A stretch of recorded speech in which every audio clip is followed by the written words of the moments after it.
فأنا ناصح لإخواني بالصدع بالحق تبيض وجوههم. السكوت في مسألة الحزبية يضرها، فاصدع بما تؤمر وأعرض عن المشركين.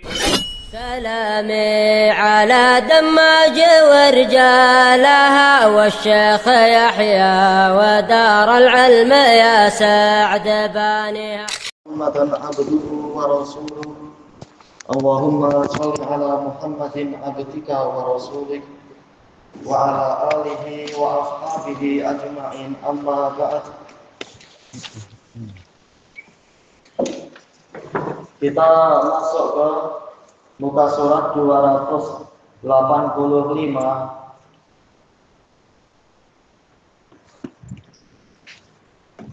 dari Syarah Sahih Bukhari untuk cetakan yang ini. Qala wafaqallahu ta'ala wa qaulun Nabi sallallahu alaihi wasallam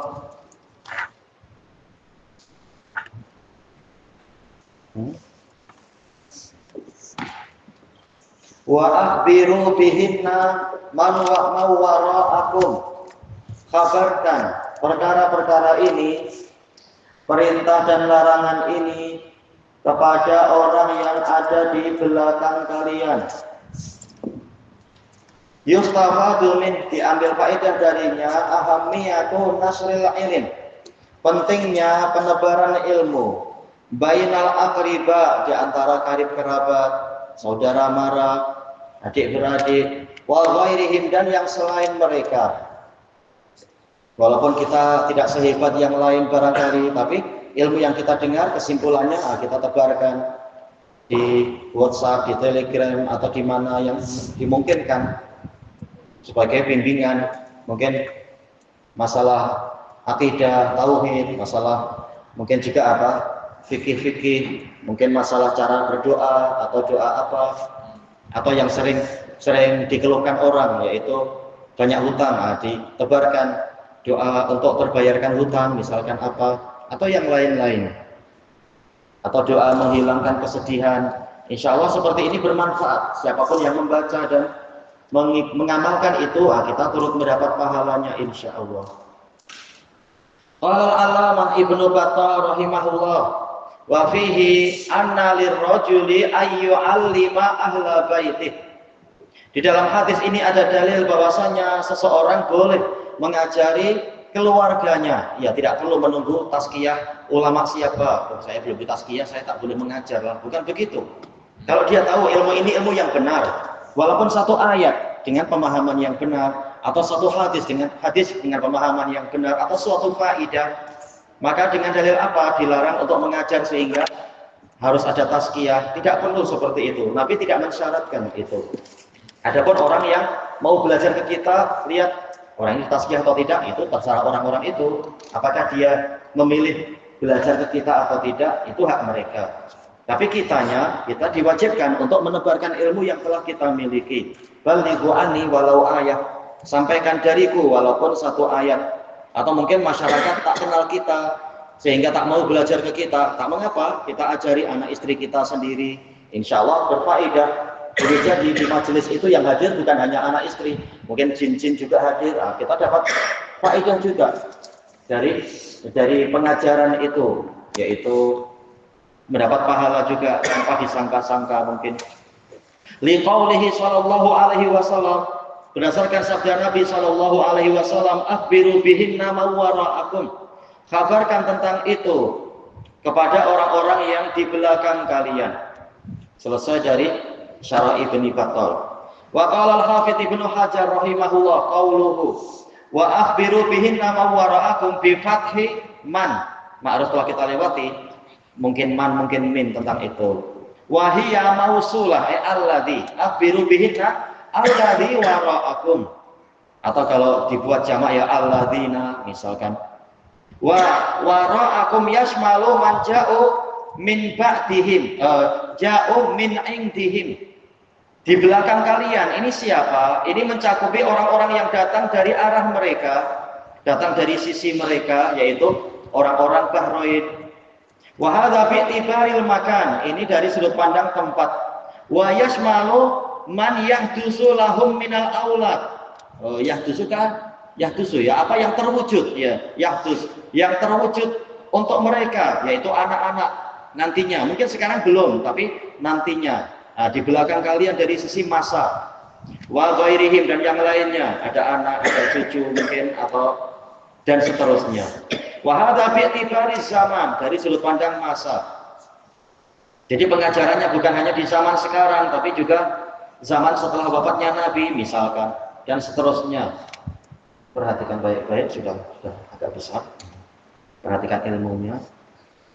Baik, wa hadza, ini sudah. Fayahtamilu i'malaha fil ma'nayain. Maka ada kemungkinan istilah wara'akum ini berlaku pada, yaitu digunakan pada dua makna.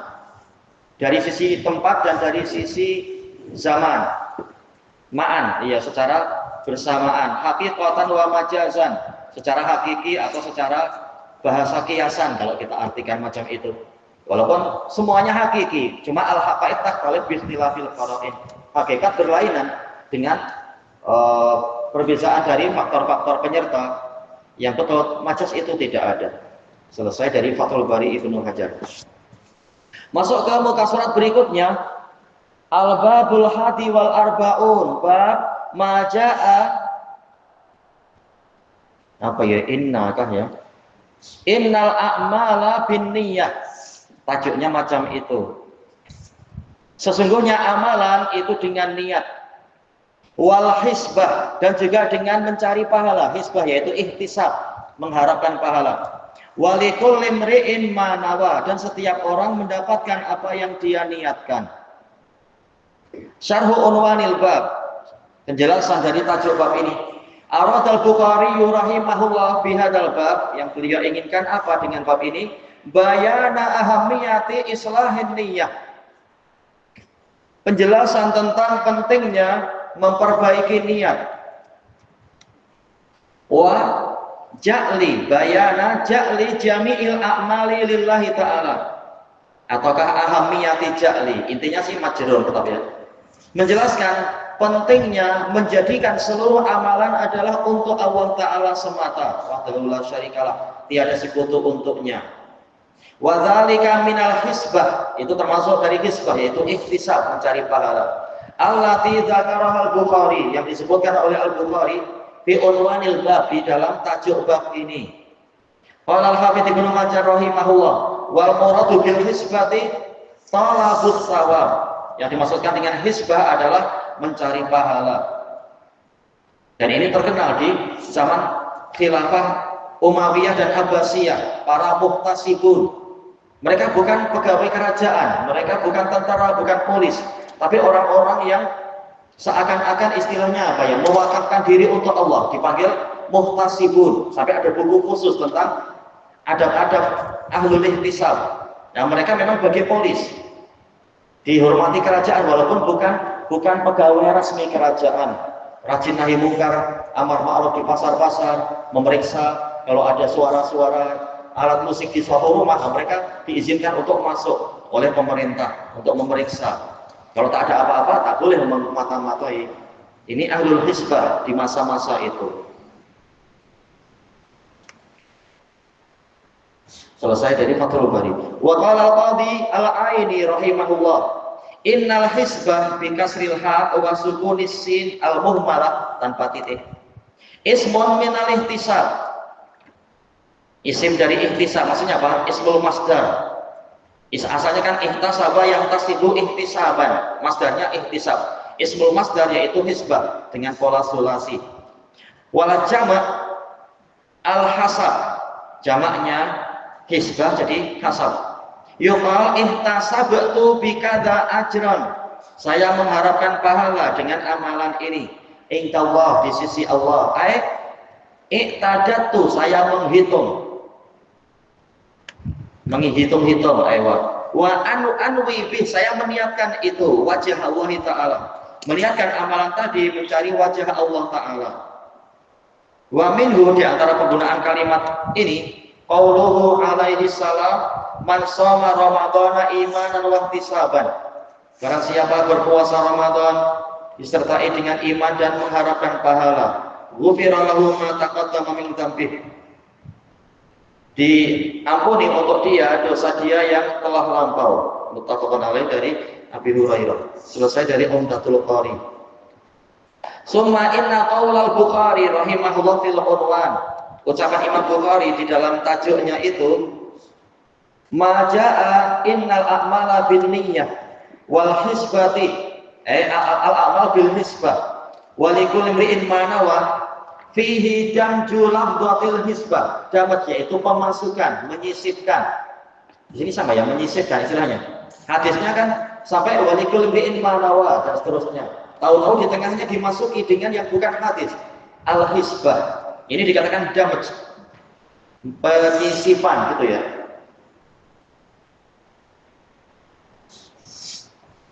Kemudian al-hisbah baina hadisin wahid, di antara satu hadis ya.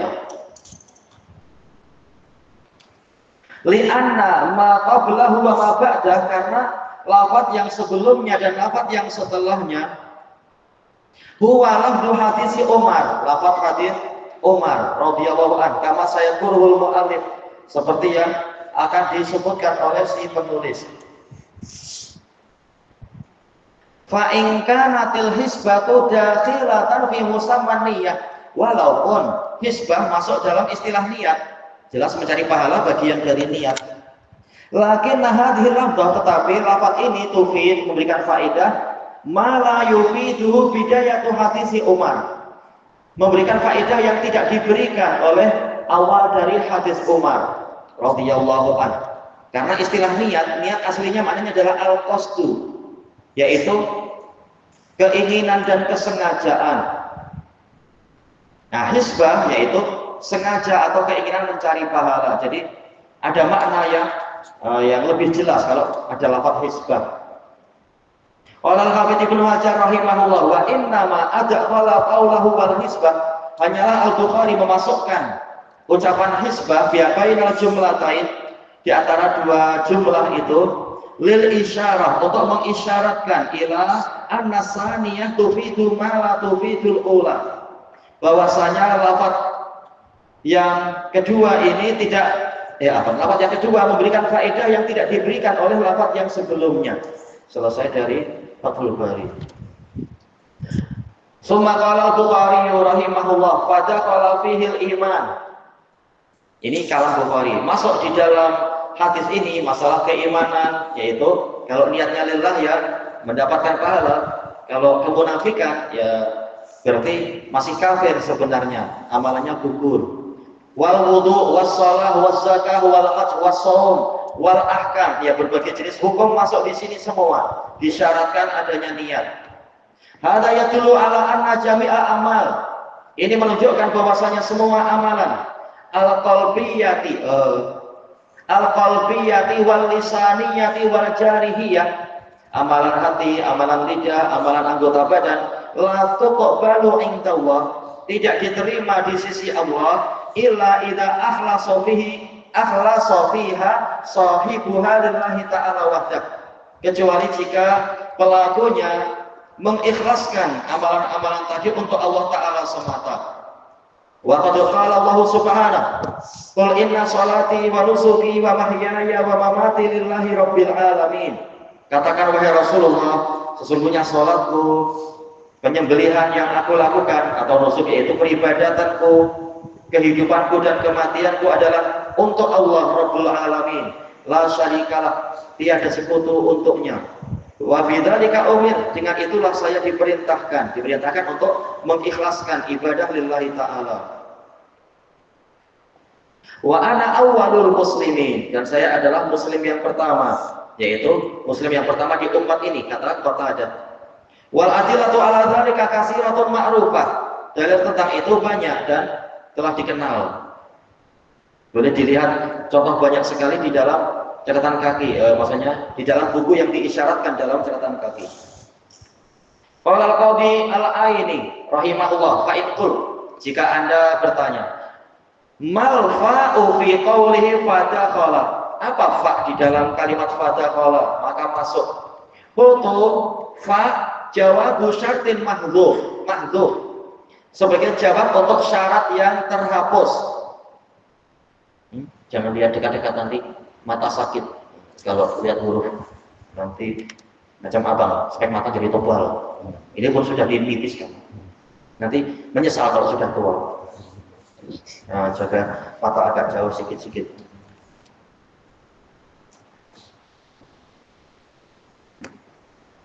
Oh iya, kemudian apa tadi ya? Yaitu takdiruhu idza kana al-a'malu binniyah. Jika amalan itu sesuai dengan niatnya, fadakhala bih, maka masuk ke dalamnya al-iman dan seterusnya. Wa dhamiru fihi, dhamir pada kalimat fihi, pada apa itu? Jar majrur, bahasa mudahnya jar majrur. Yarji'u ila ma taqaddam, kembali kepada pembahasan yang terdahulu min qaulihi babu ma jaa'a annal a'mala binniyah. Masuk ke dalam bab ini. Wa tadhkir bi'tibari al-madhkur. Kenapa hi bukan ha? Padahal kan al-a'mal kan ha harusnya, yaitu apa? Muannas. Kenapa malah fihi bukan fiha? Yaitu al-madhkur, atau mungkin bab masuk ke dalam bab ini demikian dan demikian. Selesai dari Umdatul Qari. Sekarang walimada nassal Bukhari hadhil umur as-sab'ah. Kenapa Imam Bukhari rahimahullah menetapkan 7 perkara ini? Fi masalah istirati wujudin niyah, tentang masalah di dalam masalah disyaratkan adanya niat. Ya, tak mungkin Bukhari buat sesuka hati sengaja apa namanya itu main-main. Karena Bukhari memang cerdik, tak mungkin sekitar main-main. Pasti ada hikmahnya itu. Ini pendekatan dari apa para pensyarah, walaupun terkadang sudut pandang lain-lain. Wa dzalika li anna ba'dal ulama yakhtalifuna fi ba'dhi dzalik. Sebabnya adalah karena para ulama berselisih di sebagian perkara. Ada yang mengatakan untuk ini perlu niat, boleh niat sebulan sekali di awal, atau yang mengatakan harus 1 hari sekali, dan seterusnya. Ada yang mengatakan tak perlu niat, dan seterusnya. Illa fil akhir, bukan. Ma'anna shawab huwa qaulul Bukhari. Padahal yang benar pendapat Bukhari untuk contoh-contoh yang disebut tadi itu semuanya wajib ada niat. Wa man naha nahwa, dan yang berjalan seperti pola beliau yang memiliki pendapat yang sama. Anna hadhil umur istara fihi niyah. Perkara ini disyaratkan fiha di dalamnya niat. Illa fil akhir, kecuali untuk yang masalah terakhir, wa huwa al ahkam. Ai al-mu'amalat fa innaha la tuqsadu biha ibadatun muayyanah. Tidak dimaksudkan ibadah tertentu. Sekedar kita mungkin beli di kedai, perlu nggak niat? Tak perlu. Sekedar jual beli biasa, ini lebih condong kepada perkara keduniaan. Maka tidak diwajibkan niat. Tahu-tahu setelah keluar peniaganya panggil, "Anda sudah niat belum?" "Belum." "Ah, batal, ulang." Tak perlu macam itu. Jual beli hukum asalnya adalah kembali kepada urusan duniawi, tidak perlu sampai ada niat, tidak masalah. Tanpa niat tidak masalah.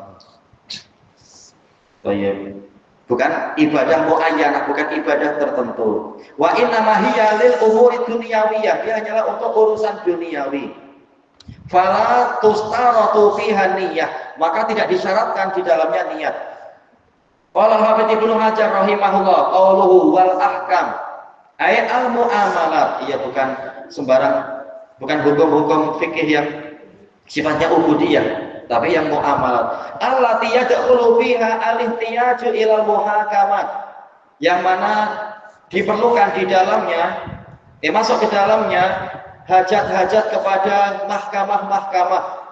Ya, tidak perlu ada niat khusus. Fayashmalul buyu, jual beli, wal angkihah, masalah pernikahan. Walaupun mungkin perlu diperinci ya, perlu niat tidak. Yang penting jangan sampai nanti masing-masing orang rumah tanya, apa dulu ada niat tak? Kalau tak niat, tak sah. Wah, susah, kita lupa sudah. Yang penting sudah sepakat. Wali mengatakan angkah tukar, si laki-laki bilang mobil tuh, ini sudah sah. Tidak disyaratkan ada niat dalam hati ibadah khusus. Jangankan ingat gitu ya, terkadang banyak di berbagai negara, bahkan teman yang sudah ngaji sendiri ketika dinikahkan getar dia. Kita sakit lupa-lupa, bagaimana akan disyaratkan harus ada niat khusus? Tak perlu. Suasananya adalah suasana yang orang sering nervous, sering apa itu istilahnya, yaitu tadi resah atau takut-takut atau gelisah dan sebagainya. Maka yang seperti ini, kalau disyaratkan niat khusus, ini akan memberatkan dia. Terutama kalau yang dinikahi itu namanya panjang, lebih susah menghafal nanti. Oh ya, sekedar melafalkan. Kalau kita sih ringan, Ahlus Sunnah biasanya akadnya ringan, tapi untuk orang awam kadang apa istilahnya, lafadznya itu panjang, terutama ketika menyebutkan apa istilahnya itu, maharnya harus disebut. Nah, kalau maharnya ringkas mudah, terkadang maharnya agak susah untuk orang yang tidak siap. Katanya apa? Dengan seperangkat alat sholat, itu pun kadang salah. Bilang apa ya katanya, alat sekolah atau apa mungkin, atau apa kata orang-orang, ada case-case macam itu. Itu aja sudah, pikiran sudah tegang, sudah kacau. Kalau disyaratkan niat, kasihan nanti dibebani macam itu, nanti harus dikodok atau harus apa, orang awam. Maka yang seperti ini diringankan, tak perlu, karena bukan ibadah yang muayyanah, langsung menyembah Allah, tidak seperti itu. Wal aqarir, pengakuan ketika dipanggil oleh hakim, benarkah Anda berhutang sekian pada 5 tahun yang lalu? Benar Tuan Hakim, yaitu 5 juta. Setelah keluar, nanti apa diminta? Bayar hutang. Tak, saya tadi tak niat, jadi pengakuan saya tak sah. Oh, tak boleh macam itu. Nanti nyusahkan orang itu. Wa ghairiha, dan yang lain-lain. Wa ghairaha. Wa kullu suratin lam yustarat fiha niyyah fadzaka lidalilin khas. Setiap bentuk yang tidak disyaratkan di situ niat, maka itu karena suatu dalil khusus, kata Al-Hafidz. Tapi jelas tidak dibahas di sini ya tentunya. Wa qad dzakara Ibnul Munir dhabitan lima yustaratu fihi niyyah mimma la yustarat. Ibnul Munir menyebutkan ketentuan apa peramalan yang disyaratkan di situ ada niat dan apa yang tidak disyaratkan ada niat. Faqal, beliau mengatakan, kullu amalin la tadharu lahu faidatun ajilah. Setiap amalan yang tidak nampak dia memiliki faedah yang disegerakan, mungkin faedah duniawi. Balil maqsudu bihi talabus sawab. Tapi yang dimaksudkan adalah mencari pahala, faniyatu mustaratatun fi. Maka niat disyaratkan. Karena apa, ini terkait dengan akhirat. Tidak diniatkan manfaat langsung di dunia. Wa kullu amalin dhaharat faidatuhu najizah. Setiap amalan yang nampak faedahnya dengan segera, najis yaitu segera atau cash atau kontan. Indonesia bilang kontan ya, segera. Wa ta'atadhu tabi'ah qabla syariah. Tabiat langsung mengambilnya sebelum syariat. Memang karakter manusia akan berusaha mengambil faedah ini tanpa memikirkan syariat. Baik, limula amatin bainahuma, karena ada kesesuaian di antaranya. Tabiat suka dengan muamalat yang ini. Jadi memang istilahnya lebih condong pada kepentingan duniawi. Fala tustaratun niyyatu fi, maka tidak disyaratkan niat di situ. Walaupun kalau kita niat ihtisab jelas ada pahala. Seperti masalah makan, tak perlu niat, tak perlu nawaitu atau apa. Tapi yang wajib bismillah tentunya. Tapi kalau diniatkan makan untuk menguatkan badan di dalam menolong orang tua, ini ada pahala. Cuma hukum asalnya makan sudah sah kalau tidak ada niat. Karena ini perkara yang condongnya pada duniawi.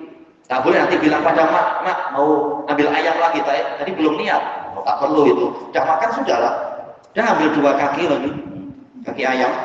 Mau ambil dada juga dengan alasan belum niat. Tak perlu. Orang pun mungkin sudah lupa niat ketika lihat ayam percik macam itu. Wah, sudah lupa niat sudah. Yang penting bismillah.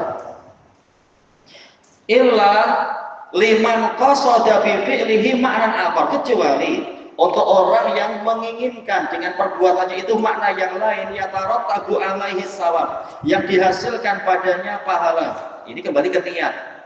Asalnya tak perlu niat, tapi kalau dia berniat mencari pahala, ya menjadi pahala untuk dia. Ibnul Munir juga mengatakan wa innama Ikhtalafal ulama, hanyalah para ulama berselisih fi ba'dis suwar, di beberapa bentuk, min jihati tahtiti manati tafriqah, dari sisi realisasi, yaitu di dalam menerapkan manat adalah gantungan tafriqah, pembezaan. Gimana kita membezakan ini dan itu? Kadang berselisih dalam perkara yang terlalu detail. Barang siapa suka menyelam ke lautan yang sedetail ini, lihat Anwarul Buruq punya Imam Al-Qirafi, ada 8 jilid bergantung cetakannya. Wah, itu sangat mendalam, dirinci sedalam-dalamnya masing-masing kaidah. Kita tahu kaidahnya begini, tapi nanti bentuk tertentu, nanti kaidah boleh dibatasi oleh yang lain atau boleh dibatalkan oleh yang lain dan seterusnya. Nah, itu jelas perlu fondasi usul fikih yang kuat. Kitab Anwarul Buruq. Oh ya. Kelanjutannya di masa hadapan insyaallah. Wallahu a'lam. Subhanakallahumma wa bihamdika la ilaha illa anta astaghfiruka wa atubu ilaik.